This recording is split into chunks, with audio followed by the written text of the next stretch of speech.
thought of being free is a thought that wants to be free of the thought of being free. Everything is thought. All of your external world, everything that you know, see, touch, feel, hear, respond to, assume, realize, are based on the thought, I know.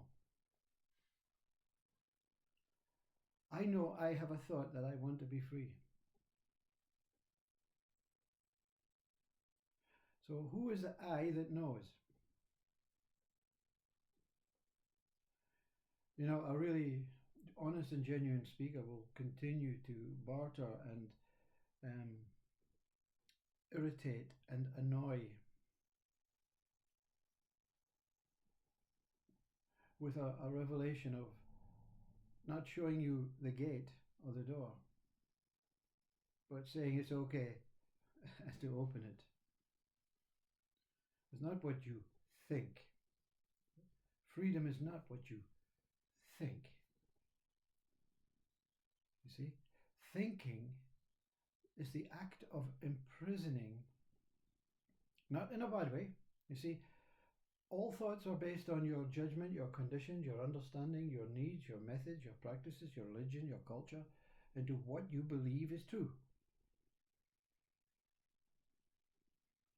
So opening the door is not fearful. It's not the end of the world being mind. Mind will not completely die. You think Christ did not have a mind? A basic, simple mind? Buddha, a mind? Krishna, a mind? Mind is a very necessary tool that keeps the body living. Tells it when it wants to know something. I want to know something, buddy. I want to walk over there to find out what is behind that bush. Body says, okay, let's go. Body has no choice. And when the mind overpowers the body, overpowers this I, overpowers this simple personal me, I, overpowers its own body and says, no, you'll do what you're told. It starts doing it to other bodies. No, you'll turn up to work when I tell you to turn up, and you'll do this and you'll do that, and you'll not go through the onto the airplane till I see your passport. I check your identity. I watch that you have no possessions. I will tell you, your body, when it is good to go and when it's not good to go. And of course, this mind has formed a belief that, well, we're just replicating God because God is the authoritarian. That old, what's the old Bible? Yahweh or whatever it is. That God that said it's okay to punish. It's okay to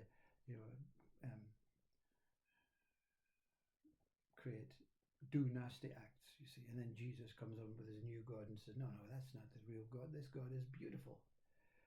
This God is accepting, you see. So the thoughts are mixed up between Old Testament, New Testament, 1st century, 9th century, 12th century, 14th century, holograms, quantums, strings, big bangs, all mixed up stuff. So when you say the thought, I want to be free, it's a mixed up thought. There is so many strings, so many involvements, so many attachments, so many unanswerable understandings of what the actual sentence means. You see, we don't even take time into understanding what that sentence means. I want to be free. We're so lazy, we just assume it's me, the body, it's me, the person, it's me, the Graham. I want to be free. Free from what? Who is the I that wants to be free? What is freedom? All made up, you know, through centuries of mixed up stuff, you know. And everyone comes on and shares their experience, and I have shared my experience, but I'm telling you, don't listen to a word of what I'm saying. Yeah, I'm just telling you, the door is ready to be opened when you decide not to take control, not to push your way through the door, not to shout and scream and um, prepare yourself. No, you're at the door. Just knock and wait. I, the knocker, wants to be free of the thought that I want to be free. None of this is personal to you. The thought I want to be free is not for you. It's not personal to you.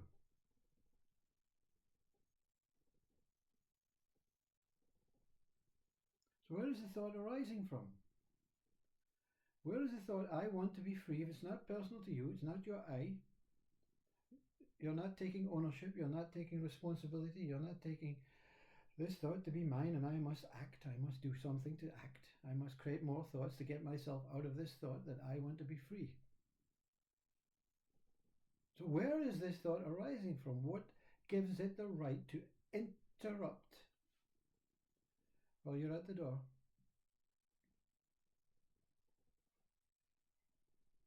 I can't knock on the door. There's so many mosquitoes in my way. So many stuff, you know. All excuses. All lame excuses. Yeah. If there was a lottery ticket for 100 million euros on the other side of this door, the mosquitoes won't bother you, you know. They could sting as much as they want, you know. The mosquitoes, of course, are the thoughts to stop you from doing what you're supposed to be doing. Your inevitable task of being here is to remove all thinking aspects of freedom, happiness, joy, living, sex,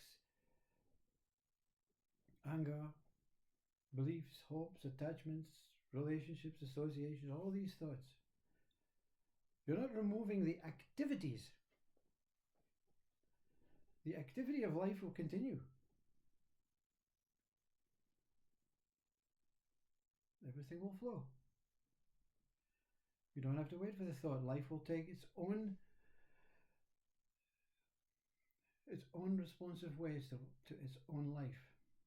It will use its own body to see the life of what it is here to see and what in that very simple and basic way.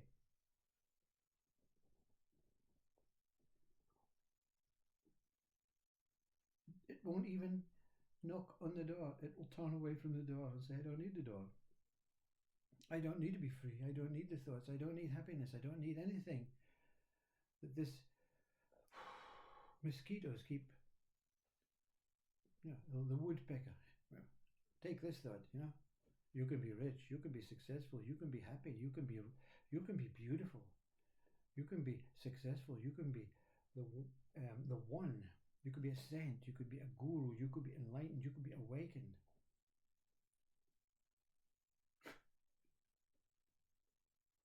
And then the mosquitoes just stop coming. And you straighten your tie and everything, your jacket on, unbuckle your belt, and you turn and you just open your eyes to knock on the door and you were always there. There's no door. You were on the inside, looking out. And now you're now on the outside looking in. And when you turn around to see if the door was there and you went through it and whatever, there's no door on the other side either. Another thought. Religion, a thought. science, a thought. This world's thoughts, all based on stuff, noise, energy, all keeping us from being what we truly are. Free.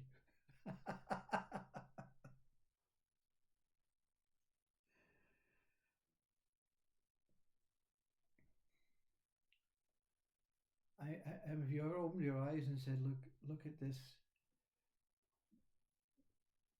We can call it landscape if you want to give it words. Look at this beautiful sky.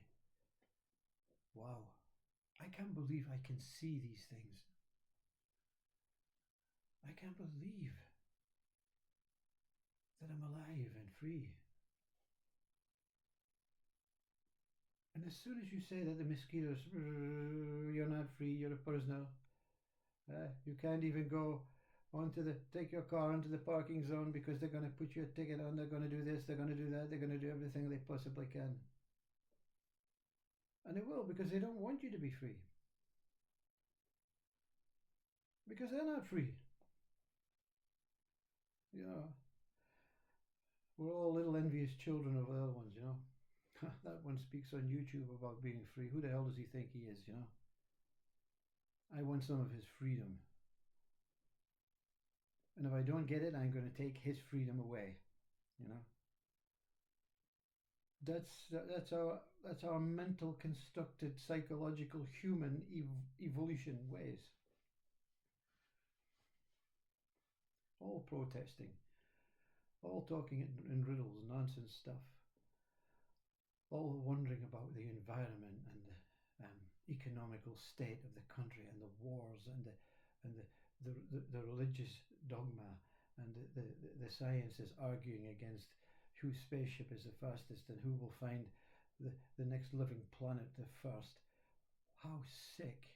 Not sick, not mentally sick, it's just like, wow. The child, it sees the water for the first time, it wants to run in and swim. You know, and the other child, same age, like 4 years old, says, no, let's look at science. Let's look and see if we can find a better planet than this, you know. Can I taste the water first? No, this is not relevant to us. We are far superior to this. We need to find somewhere else to live. Water, who wants water? We want to swim in wine, you know. Or for the child, obviously, we want to swim in Iron Brew and Coca-Cola, you know, and that planet up in the sky. You know, forget the water. Let's go to school. Let's learn about the planets in the sky, and let's get a spaceship, and let's get the hell out of this planet because it's not good enough for us. All thoughts. This is all narrated story, all spewing up from something that is not relevant. You know? Thoughts are not relevant in being alive. You know? The living proof is in the living. That's what they say. The living proof is in the living. What do you have to do to live? You know?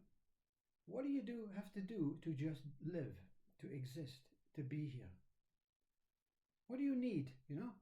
Oh, I can't live if I don't have my electric scooter and my moped and my Land Rover and my aeroplane and my skateboard and my Nike trainers and my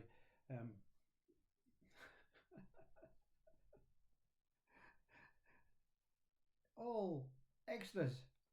Read all about it. Extras are thoughts. Extras bring more thoughts. More thoughts bring more mosquitoes. More mosquitoes mean more of this, you know. Can't see the door. Can't see the door. Popsy guy says door. Where's door? Where's door? Jesus Christ says it too. Krishna, they all say door. Look through the door. The gateway to heaven. Where is heaven, you know? Heaven's not a place. Heaven is your basis. The purest of consciousness that you are. This is pure consciousness. Until the mind says, okay, let's investigate it. Yeah, let's start a community. Let's get a group together. Let's look at this consciousness. Let's try and understand it. Let's spend our whole life, you know, looking at consciousness like the young child wants to look at the planets. Why is everyone swimming in the lake except me? I've uh, all my life, 66, never swum in a lake. Kept talking about nonsense, kept talking about consciousness, non-duality, thoughts. Where's all this leading? Nowhere. Where do we come from? Nowhere. Where are we going? Nowhere. These thoughts, negative. That must be a better thought. Once I'm free, I used to say to myself, once I retire, I'm going to be happy. No, I'm retired. Realize I was always happy. It's just the thought of being a better quality of happiness was keeping me from being totally happy.